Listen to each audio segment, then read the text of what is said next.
Pourquoi j'ai choisi ce métier?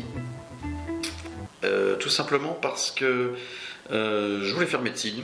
Je n'ai pas fait médecine. Je me suis intéressé aux chiffres. Et de fil en aiguille, je me suis un peu passionné parce que c'est une science humaine, avec du droit, de la compta, du fiscal. C'est la science humaine en version économique. Et donc, puis j'aime bien les gens finalement dans leurs difficultés. Donc ça permet de les aider et de faire un petit peu d'analyse avec eux et un petit bout de chemin dans l'évolution de leur entreprise. Comment je suis arrivé à une certaine technicité de pointe sur certains aspects, parce qu'on ne peut pas malheureusement être maître de tout, c'est tout simplement parce que j'ai fait une formation au départ de droit et de commerce, dans une école de commerce.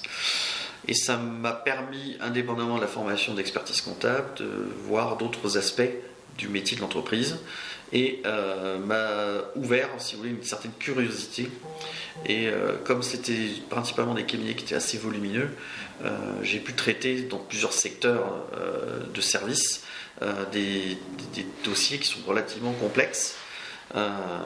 Et c'est surtout à travers les dossiers que j'ai appris à approfondir mes connaissances. Donc je ne peux pas dire que je connais tous les textes de loi, ça c'est un petit peu présomptueux, parce que la mémoire flanche au bout d'un certain temps, mais on arrive à sentir au bout d'un certain volume, et surtout d'y avoir travaillé sur les dossiers, on arrive à sentir les choses vers lesquelles il faut se diriger pour arriver à faire aboutir le client dans son projet. On arrive à synthétiser les éléments de fiscalité et de comptabilité par le temps, c'est-à-dire qu'on a une formation qui est quand même assez générale et multiple, on a presque des spécialistes de la généralité, où il faut avoir toutes sortes de sujets, parce que les entreprises, la plupart du temps, sont un petit peu avec des aspirations, des volumes, des activités qui sont complètement différentes, ça va du petit artisan à la grosse société. Donc avec le temps, si vous voulez, la synthèse des besoins de l'entreprise, on les a assez rapidement, parce qu'on a pratiqué, moi j'ai commencé mon expertise comptable dans un cabinet, on avait 1600 dossiers, donc je veux dire les cas au bout de 3 ans, vous en avez quand même vu quelques-uns.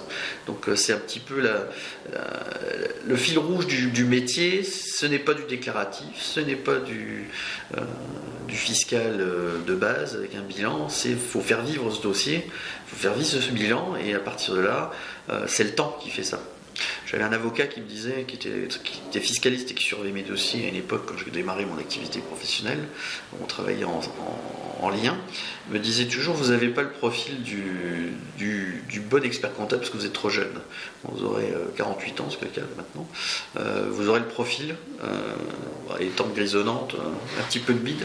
Vous aurez le profil pour convaincre les gens. Et c'est pas tout à fait ça, c'est aussi l'expérience qui fait qu'on voit le pourcentage de soucis qui peuvent intervenir, parce qu'il y a la théorie, c'est le texte, on peut pas faire, et puis vous avez aussi les risques que vous pouvez avoir, et c'est un petit peu de permettre au client, au bout d'un certain nombre d'années, de lui donner la sonde, le jaugeage de son, du risque qu'il prend sur telle ou telle opération, et accessoirement d'anticiper, puisque c'est vraiment notre leitmotiv.